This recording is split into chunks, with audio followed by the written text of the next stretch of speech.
বর্তমানে আমরা social media কিংবা ফেসবুক, ইউটিউব যেখানেই যাই সেখানেই শুধু শুনতে পাচ্ছি যে খুললেই যে নির্বাচন কবে হবে এবং বিভিন্ন পত্র-পত্রিকা সবসময় আমরা খুললেই দেখতে পাই আসলে নির্বাচন কবে হবে, নির্বাচন দিতে হবে, এরকম একটা উক্তি। বিশেষ করে বিএনপি সহ বিভিন্ন যে দল রয়েছে এই দলগুলো সবসময় তারা বক্তৃতা দিয়ে যাচ্ছে খুব তাড়াতাড়ি নির্বাচন দিতে হবে, নির্বাচন কবে হবে, নির্বাচনের রোডম্যাপ কবে, এই বিষয়ে স্পষ্ট বার্তা দিলেন আজকে অন্তর্বর্তী সরকারের ডাক ও টেলিযোগাযোগ প্রযুক্তি উপদেষ্টা নাহিদ ইসলাম।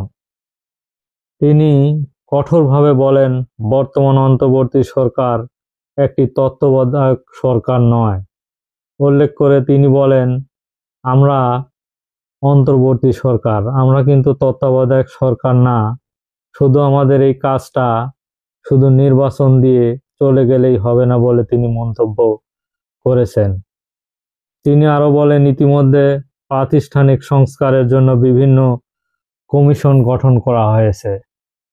তিনি বলেন যে আমরা ইতিমধ্যে বিভিন্ন প্রাতিষ্ঠানিক যে আমরা সংস্কার করার জন্য আসলে মূলত এই সরকারকে গঠন করেছি এবং সংস্কার করার জন্যই আমাদের একটি বিপ্লব হয়েছে।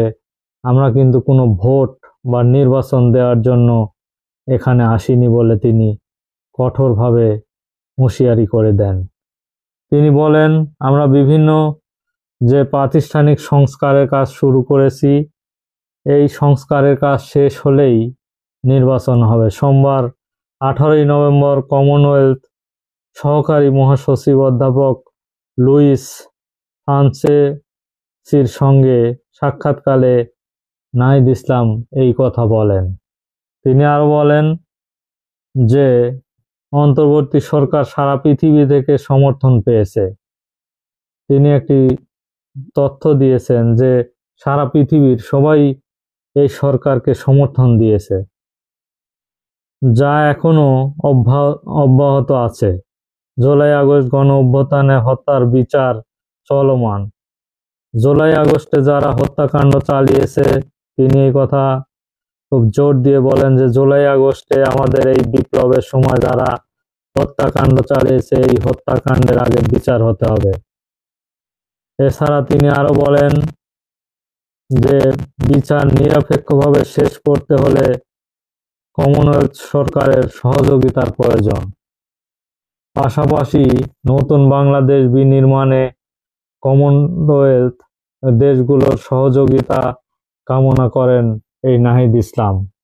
তিনি আরো বলেন, অন্তর্বর্তী সরকার দেশকে স্বৈরাচারী এবং অগণতান্ত্রিক শাসন ব্যবস্থা থেকে গণতান্ত্রিক শাসন ব্যবস্থা ফিরিয়ে আনতে কাজ করে যাচ্ছে, অক্লান্ত তারা কাজ করে যাচ্ছে বলে তিনি মনে করেন। এই বিষয়ে কমনওয়েলথ দেশগুলোর সহযোগিতা প্রয়োজন। এছাড়া দেশের স্বার্থ রক্ষা হয় এমন যে কোনো কাজ করতে অন্তর্বর্তী সরকার প্রস্তুত বলে মনে করেন এই উপদেষ্টা নাহিদ ইসলাম। এই সময় বাংলাদেশের বর্তমান সরকারের গণতান্ত্রিক সরকার প্রচেষ্টা প্রশংসা করেন সহকারী মহাসচিব অধ্যাপক লুইস ফ্রান্সেসি। নির্বাচনী প্রক্রিয়া সংস্কার সহ সরকারের চলমান সংস্কারের উদ্যোগে প্রতি সম্ভাব্য সব উপায়ে কমনওয়েলথের সমর্থনের আশ্বাস দেন তিনি।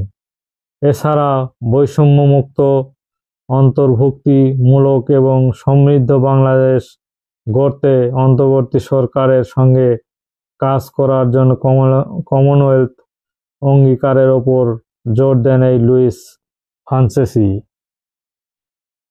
লুইস ফ্রান্সেসি বলেন, তারা সবসময় বাংলাদেশের পাশে আছে। এছাড়া তারা শিক্ষা, তথ্য প্রযুক্তি, গণমাধ্যম, সাইবার নিরাপত্তা, কৃত্রিম বুদ্ধিমত্তা নিয়ে আগ্রহী, কাজ করতে বাংলাদেশের সাথে আগ্রহী বলে এই লুইস ফ্রান্সেসি নাহিদ ইসলামের সাথে এক বৈঠকে তিনি এই কথা জানান যে আমরা বাংলাদেশের পাশে আছি, যে কোনো কাজে সহযোগিতা করব বলে আশ্বাস দিয়েছেন। পারস্পরিক স্বার্থ সংশ্লিষ্ট বিষয়ে আলোচনার মধ্য দিয়ে এই সাক্ষাৎ শেষ হয়। এই সময় ডাক ও টেলিযোগাযোগ বিভাগের মুশফিকুর রহমান, তথ্য ও প্রযুক্তি বিভাগের ভারপ্রাপ্ত সচিব মোহাম্মদ মেহেদী হাসান এবং কমনওয়েলথের অ্যাডভাইজার মন্ত্রণালয়ের ঊর্ধ্বতন কর্মকর্তারা সেখানে উপস্থিত ছিলেন। আসলে এই নাহিদ ইসলাম যে আমাদের দেশে কবে নির্বাচন হবে, কখন নির্বাচন হবে, নির্বাচনের রোডম্যাপ দেওয়া হচ্ছে না কেন, এর জবাবেই নাহিদ ইসলাম এই বার্তা দিয়েছেন যে আমরা শুধু নির্বাচন দেওয়ার জন্যই এই সরকার গঠন করিনি, আমরা একটি অন্তর্বর্তীকালীন সরকার এবং বিপ্লবী সরকার। অতএব আমাদের সংস্কার কাজ শেষ হলেই আমরা নির্বাচন দেব বলে তিনি মন্তব্য